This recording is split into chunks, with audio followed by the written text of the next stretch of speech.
قبل ما نبدأ ما تنساش تعمل لايك واشتراك في القناة علشان ده بيحمسنا نستمر جدا، ولو على الفيسبوك اعمل لنا متابعة. Thanks guys. بيبدأ المسلسل ببنت اسمها أوك تشان مي بتطمن على أخوها التوأم اللي موجود في مدينة سيول واللي اسمه بارك وون سيوك، وبيسألها أخوها عن مباراتها لأنها مشاركة في بطولة رماية، فبتقول له إنها مستعدة ليها، وبيكون أخوها عاوز يحكي لها حاجة لكن بيتفاجئ إن في شخص بيدخل عليه المعمل اللي كان فيه، وبيقول لأخته تستنى لحظة، لكنها بتتفاجئ إن المكالمة بتفصل وبتستغرب من الموضوع. وفي نفس الوقت بنتعرف على شاب اسمه جي سو هيون اللي بيكون شغال في صالة بولينج، وبيستأذن من مديره إنه يمشي بدري، وبيروح بسرعة للمستشفى علشان يزور أمه المريضة. وهو راجع بيحس بتعب وصداع فظيع وبيغمى عليه، وبينتقل للمستشفى بسرعة وبيعمل له الدكتور أشعة وبيطلب منه يجي يشوف نتيجتها بعد يومين. وبعدها بنشوف مباراة تشان مي لكنها ما بتكونش مركزة بسبب قلقها على أخوها وبتخسر، وبتحاول بعد المباراة تتصل بأخوها كتير لكنه ما بيردش عليها، وده بيقلقها أكتر، وبترجع بيتها وبنشوف ذكرياتهم وهم صغيرين وإنهم انفصلوا عن بعض لما اتبنتوا عيلة غنية وراح لسيول، أما هي فضلت في بوسان. وبتقرر بعدها إنها تروح لسيول علشان تطمن عليه، وفعلا بتوصل عند مدرسته وبتلاقي الطلبة داخلين المدرسة وبتسألهم عنه لكنهم بيستغربوا منها وبيقولوا لها إنه انتحر من أسبوع. وهنا بتتصدم من اللي سمعته وبتروح بسرعة لعيلته اللي اتبنته، لكن الزوجة بتكون متضايقة من العار اللي جابه أخوها لعيلتها علشان انتحر، وبيكون كلامها عن ابنها المتبني وحش، وده بيعصب تشان مي وبتقول لها إنها المفروض كانت مامته وتعرف إنه عمره ما كان هينتحر، وبتطلب منها موبايله وبتتفاجئ إنه مش معاهم واختفى من مكان الانتحار. وبتروح تشان مي تبلغ الشرطة وبتكلم المحققة المسؤولة عن القضية، فبتقول لها إن القضية اتقفلت لأنه انتحار ومفيش جريمة، وبتحاول تشان مي تشرح ليها إن أخوها ما عملش كده وإنه اتقتل لكنهم ما بيكونوش مهتمين، فبتحس بالإحباط وبتمشي. بعدها بتقرر تدخل مدرسة أخوها تنتقم لأخوها بنفسها، وبتحاول صديقتها تمنعها لأنها في سنتها الأخيرة والدراسة بدأت من فترة أصلا، لكنها بتودعها وبتروح سيول تاني. وفي نفس الوقت بنشوف هيون وموتوسيكله بيتسرق، وبعد ما بتوصل تشان مي المدينة بتشتري موتوسيكل وبيكون نفس موتوسيكل هيون المسروق، والحرامية بيحاولوا يبيعوه ليها. وبعد شوية بيوصل هيون اللي بيلاقيه وبيقول ليها إن الموتوسيكل ده بتاعه وإنه اتسرق منه، لكن تشان مي بتقوله إنها اشتريته بفلوسها، فبتسيبه تشان مي وبتمشي وبتأجر شقة ليها. فبيمشي وراها هيون وبيلاقي الحرامية اللي باعوا الموتوسيكل لتشان مي بيسرقوه تاني علشان يبيعوه، وبيمسكهم هيون وبيضربهم، لكن واحد منهم بيخبط راسه فبيدوخ جامد وبتكون فيه عربية هتخبطه، فبتجري تشان مي بسرعة وبتنقذه. وفي اليوم اللي بعده بتكون تشان مي رايحة مدرسة أخوها كأول يوم ليها لكنها بتخبط في واحد وبيطلع هيون وبتقع على الطريق ولبسها بيتبهدل، وبيديها الجاكيت بتاعه وبتكتشف إنه طالب في نفس المدرسة. ولما بتوصل بيلاحظوها البنات من اسم هيون اللي على الجاكيت، وبتعرف بنت اسمها جي هون اللي بتتضايق جدا لأنها معجبة بهيون، وبتروح تشان مي الفصل وبتقدم نفسها، وبيتصدم هيون لما بيلاقيها معاه في نفس الفصل، وبيزعق المدرس لهيون إنه جاي من غير جاكيت المدرسة، فبتديله تشان مي الجاكيت بتاعه، وبتلاقي الفصل كله بيضحك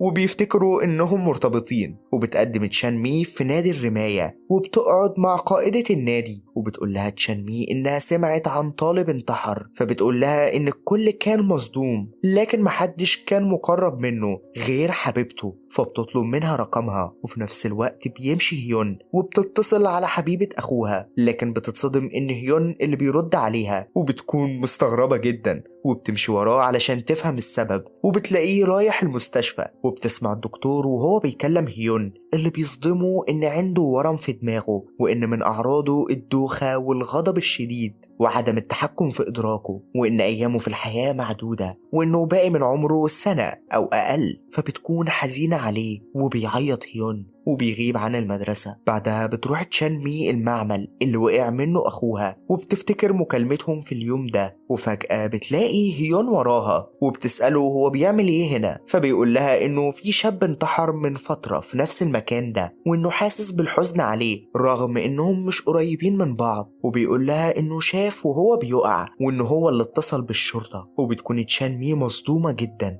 انه ليه علاقة اكتر مما توقعت، وبيقول لها هيون انه في اليوم ده كان بيأكل القطة بتاعته، وبيسألها هي بتسأل ليه، لكنها بتقوله انها بس مهتمة بالحادثة، وبيكون مستغرب منها. وبيجي وقت الغدا وبتروح تشان مي المطعم وبتشوف طالب مشهور في المدرسة بالتنمر على الناس الضعيفة، وبيكون اسمه سا جونج، اللي بيلاقي طالبة بتترعب وبترمي الأكل أول ما بتشوفه. بعدها بتروح تدريب الرماية وبيوصل بعد شوية مدير المدرسة وبيكون معاه طالب لسه راجع المدرسة بعد حادثة حصلت له وفاق من غيبوبة استمرت ل6 شهور، وإنه فقد الذاكرة ومش فاكر حاجة قبل الحادثة. وبيكون اسمه جاي بوم وبيكون من عيلة غنية جدا وأكبر منهم بسنة، وبيكون جنبه صديقه اللي اسمه كي أو سونج. وبيطلب مدير المدرسة بنفسه من تشان مي إنها تدرب جاي بوم على الرماية. وفي اليوم اللي بعده بيحس هيون بالتعب وبيروح الحمام، وبتحس تشان مي إنه تعبان وبتروح وراه لأنه اتأخر، وبتضطر إنها تدخل حمام الأولاد لكنها بتتفاجئ بدم على الأرض وإن حاجة حصلت له، وبتتفاجئ إنه خارج من الحمام التاني وبيكتشفوا إن البنت اللي اعتدى عليها المتنمر هي اللي في الحمام وانتحرت. وبيجي الإسعاف وبتحقق الشرطة معاهم، وبتكون نفس المحققة اللي كانت مسؤولة عن قضية أخوها وبتنصحها إنها تركز في طريقها علشان ما تضيعش حياتها. لكن تشان مي مش بتسمع لها وبتقول لها إنها مشغولة ولازم تمشي. وفي الوقت ده بيكون مساعد المحقق مع هيون وبيقول له إن تشان مي تبقى أخت الطالب اللي انتحر، وبيكون مصدوم جدا وبيفهم سبب اهتمامها بيه. وبيكون هيون في الشغل وبتيجي صديقته في المدرسة اللي اسمها سويون وصديقتهم اللي بتكون نفس حبيبة أخو تشان مي، وبتكون سايبة موبايلها مع هيون علشان محدش يعرف إنها كانت مسافرة. وبتفتح هونج الموبايل وبتلاقي رسائل كتير من تشان مي وما بتكونش عارفاها، وبتكون مستغربة هي عايزة تقابلها ليه. وفي اليوم اللي بعده بتبعت لتشان مي إنها هتقابلها بعد المدرسة، وبتروح تشان مي للمكان. وبعد شوية بتوصل سويون وبتكون متنكرة وجاية على أساس إنها حبيبة أخوها، لكنها بتكون عارفة شكلها لأن أخوها وراها صورتها، فبتسألها عن مكانها. فبتقول لها سيون إنها جات للشخص الغلط وإنها لو عايزة تعرف أي حاجة عن أخوها تروح لسومي، وبتديها رقمها. ولما بتقابلها بتقول لها سومي إنها فرحانة جدا إنه مات وإنه كان شخص حقير جدا، وبتحكي لها إنها سابت المدرسة بسببه لأنه كان متنمر، وإنها السنة اللي فاتت كان عندها مشكلة مع صاحبه لكنه تدخل مكانه علشان يحميه، وإنه أهانها إنها بتعمل كده علشان عاوزة فلوس. وده بيصدمها في أخوها وبتحس إنها ما كانتش تعرفه. وفي نفس الوقت بتقابل سو يون هيون وبتطلب منه إنه يساعد البنت اللي بيتنمر عليها سا جونج، وفي المقابل أبوها هيديهم فلوس لكنه بيرفض، ومع ذلك بيكون محتاج علشان يساعد بيها أمه المريضة. وبتفكره باللي حصل السنة اللي فاتت لما مجموعة من البنات اتنمروا عليها لأنها غريبة وشعرها أبيض وضربوها وكسروا دراعها، وإنه اتضايق من اللي حصل مع إنه ما كانش يعرفها ورجع لها حقها. وهنا بتطلب منه ينقذ البنت زي ما أنقذها وينتقم لها من سا جونج، وبيوافق وبيروح بالليل ليه. وبيكون سا جونج في أوضة التصوير في المدرسة بيعمل صور للبنت وهو بيعتدي عليها، وده بيعصب هيون أكتر وبيكسر له رجله وبيربطه وبيطلب منه انه يعتذر للبنت ويسيب المدرسة خالص. فبيكون سا جونج مرعوب منه وبيوافق على كل حاجة، وبيهرب هيون من المكان وبيخرج على الطريق وبيتفاجئ بتشان مي جاية في نفس الطريق. وفي الوقت ده بتلاحظ ان في دم على الكوتشي بتاعه، فبيقول لها انه كان بيتمرن وخلص تمرين ومروح، لكنها بتعرف انه بيكذب. وفي اليوم اللي بعده بتروح على دار الجنائز علشان تزور اخوها، وبتلاقي هيون هناك وبتعرف انه بيزور اخوه هو كمان، وبيقول لها هيون انه انتحر من 3 سنين علشان كان بيتعرض للتنمر في المدرسة. وبيقول لها ان امه شافت انتحاره ومن ساعتها وصحتها بتسوء اكتر واكتر. وبتقول له تشان مي انها تبقى اخت اللي انتحر وانها جاية هنا علشان تعرف حقيقة موته، وبتطلب منه ما يقولش لأي حد. علشان لو زمايلها في المدرسة عرفوا محدش هيتكلم بالحقيقة. وبيرجعوا على المدرسة وبيلاقي ساجونج ماشي وبيكون الكل مبسوط، وبيعرفوا ان في طالب مقنع خرج من أوضة التصوير وبيسموه كل الطلبة بالبطل وبيشجعوه لانه بيساعد الناس الضعيفة في المدرسة. وبعدها بنشوف ماتش سلة وبيكون هيون نجم الماتش، وده بيضايق أو سونج اللي بيزق هيون وبيقع على الأرض وبيغمى عليه، وبتاخده المدرسة للمستشفى بسرعة وبتقوله جي هون إنه عمل كده عن قصد وإنه حقير، وبيتخانقوا سوا. وبتكون تشان مي شايفاهم وبتعرف من كلامهم إن أو سونج هو نفس الشخص اللي أخوها كان بيحميه من سو مي، وبتطلب منه يتقابلوا بعد المدرسة وبيتقابلوا في كافيه وبتسأله، لكن أو سونج بيرفض يتكلم معاها وبيمشي، لكنه بينسى موبايله وبتحاول تلحقه وبتمشي وراه لبيته. ولما بتخبط بتلاقي جي هون هي اللي خرجت، فبتكون مستغربة جدا وبتديها الموبايل وبتمشي وبتعرف انهم عيلة لان ابو او سونج متجوز ام جي هون، لكنهم مش اخوات، وده بيضايقهم لانها كشفت سرهم اللي محدش يعرفه في المدرسة. وفي اليوم اللي بعده بيقابلها او سونج المرة دي وبيطلب منها ما تقولش لحد، وبتوافق تشان مي وبتدخل المدرسة وبتسمع الطلاب بيتكلموا عن البطل اللي خلى المتنمر يسيب المدرسة، وبيقولوا انه نفس البطل اللي انتقم من اخوها لانه كان متنمر برضه. فبتفتكر لما شافت هيون وبتقرر انها تروح لبيته وتكتشف لو هو الشخص اللي قتل اخوها ولا لا. وبتوصل لبيته وبتلاقي كوتشي اللي مليان دم وبتنزل بسرعة وبيشوفها هيون وهي نازلة، وبتلاقي المحققة قدامها وبتكون بتدور عنها علشان كانت ظاهرة في الفيديو في نفس الوقت اللي هاجم فيه المعتدى على سا جونج. وبتسألها هي كانت بتتكلم مع مين في اليوم ده، فبتقول لها إنها كانت بتتكلم مع هيون لكنه كان بيتدرب وما كانش فيه أي حاجة غريبة، وما بتقولهاش على الدم لأنها شافته بينزف من مناخيره قبل كده وفكرت إنها بتحصل له كتير. وبتمشي وبتروح المحققة لهيون وبتسأله كان بيعمل إيه في اليوم ده، وبيرفض إنه يتكلم أو يقول لهم أي حاجة، لكن بتلاحظ المحققة دم على جزمته لكنه المرة دي بسبب مرضه، لكنه بيكون خايف جدا إن تشان مي قالت لهم على الكوتشي. وفي اليوم اللي بعده بتقابل تشان مي هيون وبتعتذر له إنها سرقت جزمته وبتقول له إنها ما قالتش أي حاجة للمحققة، فبيقول لها إن البطل اللي ضرب أو سونج ملوش علاقة بموت أخوها، فبتسأله يقصد إيه لكنه ما بيردش عليها. وبتحذرها جي هون إنها تقرب من هيون لأنها معجبة بيه، وما بتكونش تشان مي مهتمة أصلا. وبتلاقي بعدها تشان مي رسالة في خزنتها إن حد عايز يقول لها سر وتقابله في مسرح المدرسة، فبتروح وبتستنى هناك لكن محدش بيظهر. وفجأة بتحس بصوت وبتشوف مين، لكن بتلاقي حد بيضربها وبيغمى عليها. وبتصحى بعدها وبتلاقي نفسها في المستشفى وبتلاقي جاي بوم جنبها وبيقول لها إنه شافها وهي داخلة مسرح المدرسة، ولما لقاها اتأخرت دخل يطمن عليها فلقاها مغمى عليها وجابها للمستشفى. وبتكتشف إن المستشفى ملك لعيلته، وبتروح بعدها المدرسة وبتلاقي طلبة كلهم متجمعين برا لأن جي هون بتتخانق مع قائدة النادي لأنها بعتت صور فضايح مزورة لكل طلبة المدرسة، لكنها بتقول لها إن اللي بعتها لها هي تشان مي. ولما بتيجي الفصل بتضربها جي هون قدام كل الطلبة، وما بتكونش تشان مي فاهمة أي حاجة. وبيجي هيون وبينقذها، وده بيصدم جي هون وبيطلب منها إنها تمشي أحسن لها، لكنه بيلاقيها مصرة على موقفها. وبتروح لجي بوم وبتطلب منه إنه يشوف كاميرات المراقبة القريبة من المسرح ويشوف مين اللي دخل المسرح قبلها وخد موبايلها ونشر منه الصور، ولأنه معروف في المدرسة كلها ومن عيلة عندها سلطة فيقدر يشوف الكاميرات. وبيلاقي فيه شخص داخل المسرح لكنه بيرجع لتشان مي وبيقول لها إن مفيش أي حد دخل، فبتكون محبطة جدا. وفي الوقت ده بينتشر خبر إن أو سونج وجي هون إخوات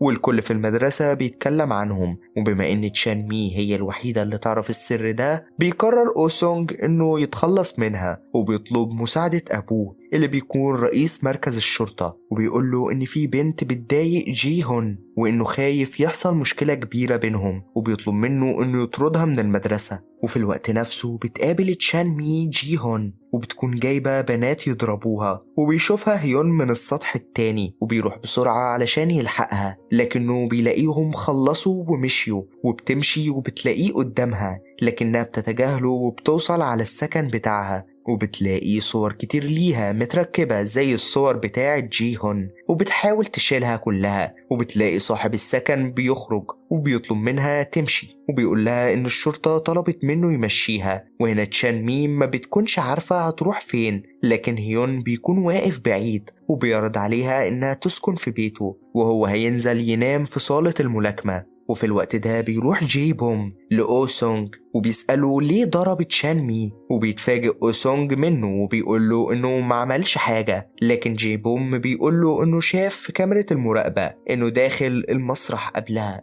فبيقول له أو سونج إنه بيكرهها وإن وجودها بيضايقه. لكن جي بوم بيقول له إنه هيعديها له لأن تشان مي ما حصلهاش حاجة، لكن لو عمل كده تاني فهيشهد باللي حصل للشرطة. وفي اليوم اللي بعده بتلاقي رسالة تانية بس بشكل مختلف، ومكتوب فيها إنها تروح المسرح النهاردة لأن في حقيقة مهمة هتتكشف. وبتعرف بالصدفة إن في ندوة في المسرح النهاردة، فبتحس بالفضول. وهم في نص الندوة بيلاقوا فيديو بيشتغل فجأة، وبيكون لحظة موت أخو تشان مي، وبيكون الكل مصدوم. وهنا بيعرف الكل إنها جريمة قتل مش انتحار، فبتفتح الشرطة التحقيق مرة تانية. وفي اليوم اللي بعده بتلاقي تشان مي رسالة في خزنتها في حد عاوز يقول لها سر مهم، ولما بتروح بتتفاجئ من حد جاي وراها وبيطلع جي بوم، وبتسأله لو كان هو اللي حط لها الرسالة، فبيقول لها لأ، وإنه شافها داخلة الأوضة فقلق عليها وخاف يحصل معاها زي ما حصل في المسرح. وبيفتكر جي بوم إن أو سونج هو اللي حط الرسالة، ولما بيسأله بيقول له إنه ملهوش علاقة من ساعة آخر مرة. وفي نفس الليلة بتطلب تشان مي من هيون يروح معاها تجيب أغراض أخوها، ولما بيوصلوا بتديلهم الزوجة شنطته،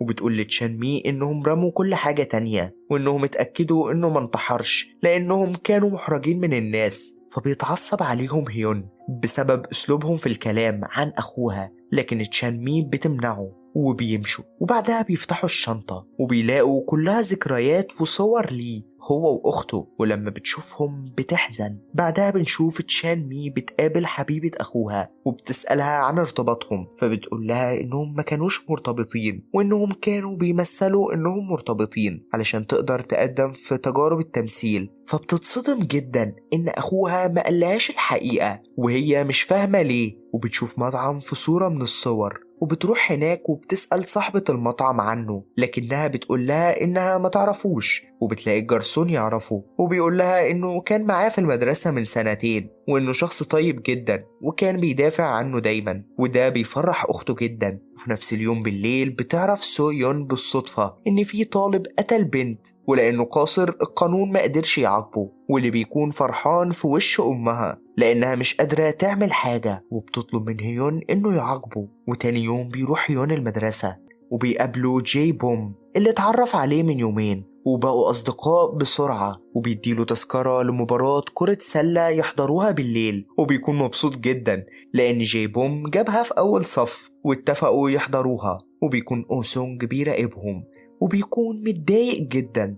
ولما بيرجع هيون البيت بيلاقي سويون بتعرفه انه لازم يعاقب الطالب النهاردة لانه لوحده في الورشة وهتكون فرصته الوحيدة. فبيبعت رسالة لجي بوم وبيعتذر له انه مش هيقدر يجي، وبيروح لمكان الطالب وبيضربه وبيقول له يروح يعتذر لأم البنت اللي قتلها وما يضايقهاش تاني، وبيقول له انه هيعمل كده بكرة وهيعتذر لها ومش هيضايقها تاني. وهو مرعوب وبيسيبه وبيمشي. وبعدها تاني يوم بتوصل الشرطة وبيتضح إن الشاب اتقتل، وبتوصل المحققة لموقع الجريمة وبتفتش في إن في رابط بين الاعتداءات اللي حصلت في المدرسة وبين جريمة القتل اللي حصلت هنا. وبتوصل تشان مي للمدرسة وبتقابل جين بالصدفة وبيقول لها إنه عارف إنها أخت سيوك لأنه كان صديقه المقرب وشاف صورتها في موبايله وحكاله عنها، وبيعرفها إنه هيساعدها توصل للي قتله، وبيعترف لها إنه هو اللي بعت لها الرسايل وهو اللي نشر الفيديو في المسرح وهو اللي صوره، وإنه صوره في اليوم ده بالصدفة وكان خايف جدا وفاكر إنه انتحر علشان كده ما بعتش الفيديو للشرطة، لكنه قرر ما يسكتش ويساعدها وإنه شاكك في هيون وده بيصدمها. في المدرسة بينتشر خبر إن تشان مي وسيوك أخوات،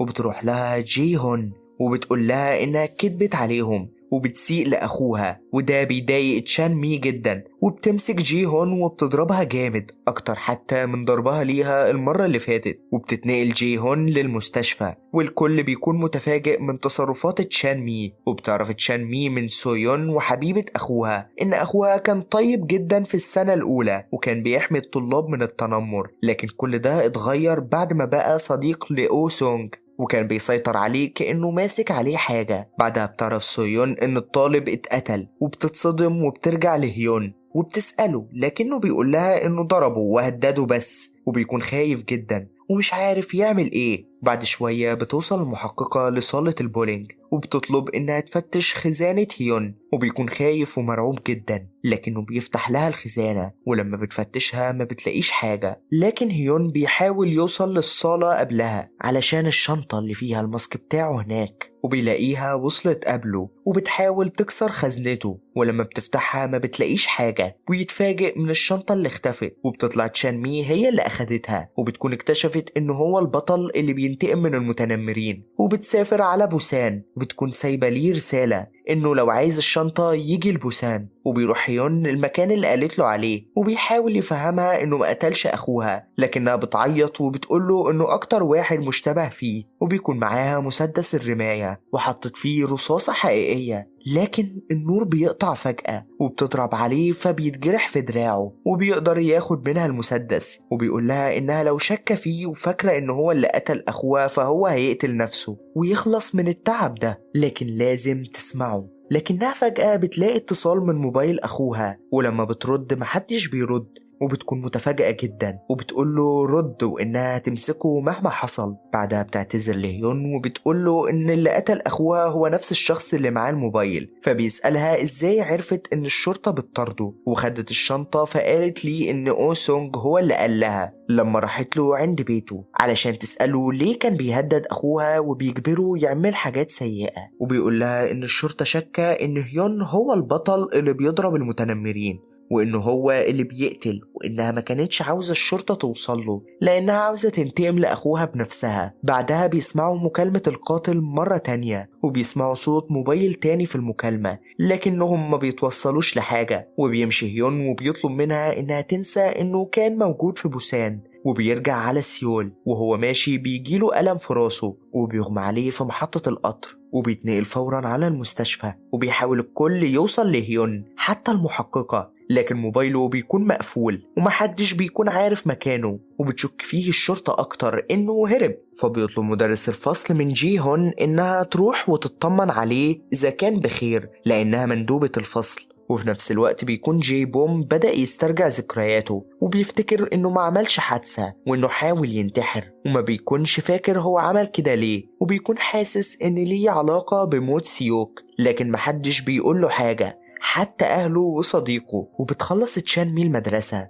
وبترجع على بيتها، وبيشوفها جي بوم في الوقت ده اللي كان رايح يطمن على هيون، وبيلاقيها داخلة بيته، فبيبعت ليها رسالة إنه عايز يقابلها، وبيخليها تنزل وبيطلع يفتش البيت. وبيوصل في الوقت ده أو سونج وجي هون، وبيكون كل واحد مستغرب من التاني هو بيعمل إيه هنا. وبتكون جي هون متعصبة جدا لما عرفت إن تشان مي عايشة مع هيون، وبتقطع لها الفرامل بتاعة الموتوسيكل بتاعها. وفي اليوم اللي بعده بتكتشف تشان مي وهي على الطريق إن الفرامل مش شغالة، وبتعمل حادثة وبتروح للميكانيكي وبيقول لها إنها مش بايظة وإنها اتقطعت بفعل فاعل. فبتفتكر إن القاتل اللي قتل أخوها هو نفس الشخص اللي بيحاول يقتلها، فبتروح المدرسة وبتزعق وبتقول للقاتل إنها عايشة وإنها هتقاوم ومش هتموت بسهولة لحد ما تمسكه. ولما بترجع البيت بتلاقي البيت متدمر ولبسها متقطع، وبتلاقي الباب بيخبط فجأة، وبيكون هيون وبتكون متفاجئة شوية، وبيعتذر لها إنه غاب فترة طويلة وبيطلب منها يخرجوا شوية. وبتتفاجئ إنهم نظموا حفلة لعيد ميلادها وبتكون سعيدة. وفي الوقت ده بيوصل أو سونج على نفس المكان علشان يشوف جي بوم، وبيتكلم معاه وبيطلب منه إنه يرجع للبيت علشان أهله قلقانين عليه، وبيقول له إنه هيستناه برا. وهو خارج بيرن موبايله وبيسمع هيون النغمة، وبتكون نفس النغمة اللي سمعوها لما ردوا على مكالمة القاتل، وبيكون مصدوم جدا. وبيقول هيون لتشان مي وبيقول لها إنهم لازم يتأكدوا إنه نفس الشخص، وبيقرروا إنهم يسرقوا الموبايل. وفي المدرسة بتتفق سويون مع هيون إنهم ياخدوا موبايل أوسونج، وهي بتتخانق معاه وبيسرقوه وبيدوه لهيون، وبيكتشف إنه غير موبايله من 4 أيام فما بيوصلوش لحاجة. لكن أوسونج بيعرف إن هيون سرق موبايله وبيسكت، وبيكون هيون راجع من المدرسة وبيحس إن في حد ماشي وراه وبيهجم عليه فجأة، وبيطلع جين وبيتفاجئ جدا وبتسأله تشان مي عن السبب، فبيقول لها إنه متأكد إنه هيون هو اللي قتل أخوها، فبتقول له إنها اتأكدت إنه مش هو القاتل، وإن اللي قتله كان عايز يلفق الجريمة لهيون. وبتعرف تشان مي من جين إنه هو اللي خرب بيتها وبهدله من يومين علشان كان متضايق منها، علشان قال لها إنه هو اللي قتل أخوها، ورغم كده ما عملتش حاجة. فبتقول له إنها مقدرة غضبه، لكنها كانت هتموت بسببه لما قطع فرامل الموتوسيكل بتاعها. فبيقول لها إنه ما قربش من أي فرامل وإنه خرب بيتها بس. فبتستغرب وبيقرروا إنهم يلاقوا موبايل أوسونج القديم. وفي اليوم اللي بعده بيطلب من جي هون إنها تساعده في الدراسة، فبتعزم هيون في بيتها. وفي نفس الوقت بتروح تشان مي لجي بوم وبتطلب منه إنه يحدد لها ميعاد مع أوسونج علشان تبعده عن البيت بحجة إنها عايزة تعتذر له. وبيبدأ يدور هيون على أي دليل يثبت إدانة أوسونج. وما بتظهرش تشان مي وبتراقبهم من بعيد، وهم قاعدين بيلاقي أخته نشرة صورة للأكل وبتكتب تحتها إنها بتقضي وقت مع هيون. ولما بيشوف الصورة بيعرف إنها خدعة، وبيرجع وبيضرب هيون وهو متعصب وبيسأله لو كان دخل أوضته. لكن المحققة بتوصل في الوقت ده وبيتقبض على أوسونج لأنهم لقوه في مسرح جريمة الطالب تذكرة بتاعة أوسونج. وفي الوقت ده بيكون المشتبه الرئيسي، وبيرجع هيون وبيعرف تشان مي وإنه لقى صورة لأخوها في أوضته. وقبل ما يكمل كلامه بيرن موبايله وبيعرف إن والدته تعبت جدا وانتقلت للعناية المركزة، فبيروح لها على المستشفى بسرعة وبيقول للدكتور إن والدته دخلت في غيبوبة وإنه محتاج فلوس وإلا هيشيلوا الأجهزة. فبيروح لسويون وبيقول لها إنه مستعد يقوم بمهمة تانية لأنه محتاج الفلوس، لكنها بترفض وبتقول له إن الشرطة شاكة فيه وبتكون خايفة عليه. لكن صديقته التانية بتساعده وبتروح لوالد البنت اللي اعتدى عليها المتنمر اللي بدأ يضايقها من جديد، لكنه بيكون فخ عمله المتنمر ساجونج وأوسونج وحطوا كاميرات علشان يمسكوه ويفضحوه. وبعدها في المدرسة بتسأل تشان مي وجي بوم عن الصور اللي موجود فيها هو وأخوها، وإنهم واضح إنهم كانوا مقربين، لكنه بيبقى مستغرب زيها وبيقول لها إنه مش فاكر أي حاجة. وبيروح جي بوم الفصل وبيسأل أوسونج عن الصور اللي مع تشان مي وإنه مش بيقول له الحقيقة وإنه كان يعرف أخو تشان مي. فبيقول له أوسونج إنه مشغول دلوقتي وبيسيبه. وبالليل بيروح هيون للمكان اللي موجود فيه ساجونج وبيراقبه، وفي نفس الوقت بتتوفى والدة هيون. بتحاول المستشفى تتواصل معاه لكن موبايله بيكون مقفول، فبتتواصل مع المدرب بتاعه اللي بيكلم تشان مي وبيطلب منها إنها تدور على هيون وتبلغه بخبر وفاة والدته. لكن تشان مي ما بتلاقيهوش وبتكون قلقانة عليه جدا لأن موبايله بيكون مقفول. فبتتصل بسويون لكنها ما بتعرفش برضه، فبتقول لها صاحبتها إنه راح يضرب ساجونج. فبيتخضوا وبيروحوله وبيدخل عليه البطل وبيفرح أوسونج لأنه وقع في الفخ وبدأ يضرب ساجونج. لكن بيدخل أوسونج وبيضربه وبيقلعوه القناع، لكنه بيتصدم هو وكل الطلاب اللي بيشوفوا الفيديو إنه جاي بوم. وبيتضايق أوسونج من جاي بوم إنه بوظ له خطته لأنه عارف إنه بدل القناع مع هيون، وبيقول له إنه بقى عدوه من اللحظة دي. وفي الوقت ده بيكون هيون منهار جدا وإنهم أنقذوه من الفخ على آخر لحظة. وبعد شوية بتعرف الشرطة وبتمسك أوسونج وساجونج وبيقولوا لهم إنهم كانوا بيهزروا وإنه كان مجرد مقلب، وما بتلاقيش الشرطة أي دليل ضدهم فبتسيبهم. وتاني يوم في المدرسة بيسأل أوسونج جاي بوم هو بيساعد هيون ليه؟ فبيقول له جاي بوم لأني مش واثق فيك وإنك بتستغل فقدان ذاكرتي. فبيقول له أوسونج إنه كان بيساعده علشان يستعيد ذاكرته لكنه خانه وعلشان كده مش هيصارحه بالحقيقة، وبيديله تلميح صغير وبيقول له إنه نط من فوق الشركة بتاعتهم وانتحر، لكن مش زي ما هو فاكر لأنه حد زقه ووقع. وبيتصدم جدا وبتكون تشان مي بتتصنت عليهم وبتسجل لهم وبيقول له إنهم كانوا رايحين في اليوم ده يحتفلوا سوا في الاسطبل لكنهم ما كملوش، وبيقول له انه شاف سيوك وهو بيزقه من فوق السطح. فبيسألوا جاي بوم ليه ما بلغش الشرطة أو حتى أهله، لكن بيقطعهم المدرس وبيطلب منهم انهم يرجعوا على الفصل. وهم خارجين بيسألوا تاني ليه ما بلغش، فبيقول له انه سيوك كان ماسك عليه تهديد وعلشان كده ما قدرش يبلغ عنه. وبتكون تشان مي مصدومة من اخوها وهي ماشية وبتشوف هيون مغمى عليه ورايح المستشفى، وبتطلب تركب معاه قدام كل الطلبة وبتعرف الإسعاف بحالته وإن عنده ورم دماغي. وهنا كل الطلاب بيتصدموا. بعدها بيطمنها الدكتور وبتمشي. وتاني يوم بيصحى هيون وبيخرج من المستشفى وبيلاقي تشان مي مصورة فيديو بتقوله فيه إنها مش هتدور عن القاتل خلاص وهترجع لحياتها القديمة، وبتعتذر له وبتطلب منه يهتم بصحته. وبتكون بعتها فيديو لجاي بوم كذلك بتعتذر له فيه عن اللي عمله أخوها، وبتقول له إنها اتخلت عن التحقيق وإنها ما بقتش عارفة أخوها كويس. لكن هيون مش مصدق الحقيقة دي. وفي الوقت ده بتكون تشان مي قاعدة على البحر وبتبص في صورها مع أخوها، لكنها بتلاحظ إن تاريخ الصورة نفسه تاريخ يوم انتحار جاي بوم. وهنا بتتأكد إن أوسونج كان بيكذب. وبعد شوية بتتصل تشان مي على هيون وبتطلب تقابله وبتقول لهم إن أوسونج كذب وإن أخوها كان معاها يوم 22 أبريل السنة اللي فاتت. وبتوريهم الصور وبيرجع تشان مي وهيون على البيت. وبتدخل تشان مي تجيب شنطتها من تحت البيت، لكن بتيجي عربية وبيكون فيها سا جونج مع ناس تانية وبيخطفوا هيون. وبتشوف العربية وبتحاول توقفه، لكنه بيقول لها لو بلغت الشرطة هيقتلوه وما بتكونش عارفة تعمل ايه. فبتتصل بجاي بوم وبيقول لها انه هيحاول يوصل لمكانه وبيطلب منها ما تتصلش بالشرطة لحد بكرة. وبيحلم جاي بوم بيوم الحادثة وبيفتكر انه فعلا كان قاعد على سطح الشركة وكان بيسمع اغاني، وفجأة جه حد وزقه وافتكر انه شاف شكل الشخص ده قبل ما يقع وبيكون أوسونج. وبيصحى وبيكون مخضوض.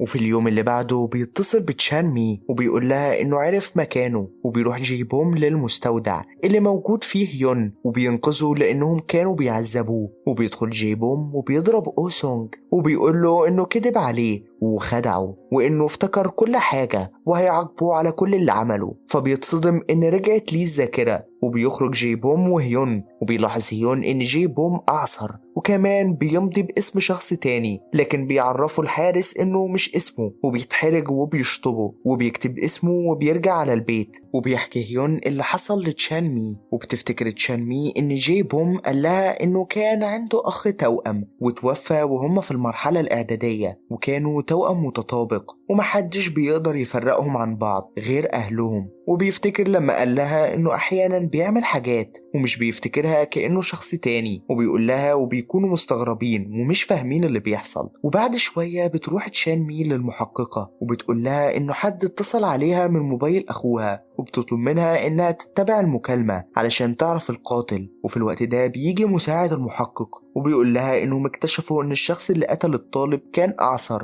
وكمان اللي زق سيوك كان اعصر برضه. وبالليل بيعدي جاي بوم على جاي هون وبياخدها معاه وبيتصل بعدها بأوسونج وبيطلب منه يقابله وبيقول له انه عارف انه هو اللي زقه من على السطح وبيسأله عن السبب. تتصدم جاي هون جدا وبيكمل وبيقول لجاي هون ان أوسونج معجب بيها من زمان قبل حتى ما امها تتجوز ابوها وده دايما بيعصبه وده كان التهديد اللي كان سيوك ماسكه عليه وانه عرف بالصدفة وده كان السبب اللي خلى أوسونج يزقه من على السطح. فبتتصدم جاي هون جدا وبتضرب أوسونج بالقلم وبتمشي. وبيقول جاي بوم لأوسونج إن قاله إنه هينتقم منه على كل اللي عمله وبيشكوا في جاي بوم وعايزين يتأكدوا. فبيقابل هيون جاي بوم علشان يشكره إنه أنقذه وبيعمل نفسه بيسيب الموبايل وبيقوم وبيشوف جاي بوم وهو بياخده وبيروح هيون لبيت جاي بوم وبيقول له إنه هيقعد معاه شوية لأنه كان معدي جنب البيت. وفي الوقت ده بتبعت تشان مي رسالة من رقم غريب لجاي بوم وبتقول له إنها عرفت إنه القاتل وإنها لقت موبايل سيوك وبتبعت له صورة لموبايل نسخة من موبايل أخوها. فبيتخض وبيقول لهيون إنه وراه حاجة يعملها ضروري ولازم يمشي حالا. وبيروح جاي بوم على الاسطبل وبيفتش في صندوق قديم وبيلاقي الموبايل بتاع سيوك وبيطمن وبيستغرب في نفس الوقت. وبيلاقي هيون واقف وراه وبيسأله ليه معاه موبايل سيوك وبيحاول يتهرب منه، لكنه بيقوله انه عارف انه هو اللي قتل سيوك وبيسأله ليه عمل كده، وفجأة بيلاقي أو سونج بيضربه من وراه وبيغمى عليه، وبيسأله جاي بوم هو بيعمل ايه هنا، فبيقول له أو سونج انه جاي هنا علشان ينقذه، لكن جاي بوم بيتعصب عليه وبيقول له انه هو السبب انه يقتل سيوك، وانه هو اللي زرع جواه افكار ان سيوك هو اللي زقه علشان يتحكم فيه، وبيضربوا بعض وبيشوفهم هيون بس ما بيكونش قادر يحدد ملامحهم. وبعدها بيفوق هيون وبيروحوا يتأكدوا ان جاي بوم هو القاتل، ولما بيروحوا المدرسة بيكتشفوا ان اهله بلغوا انه مفقود،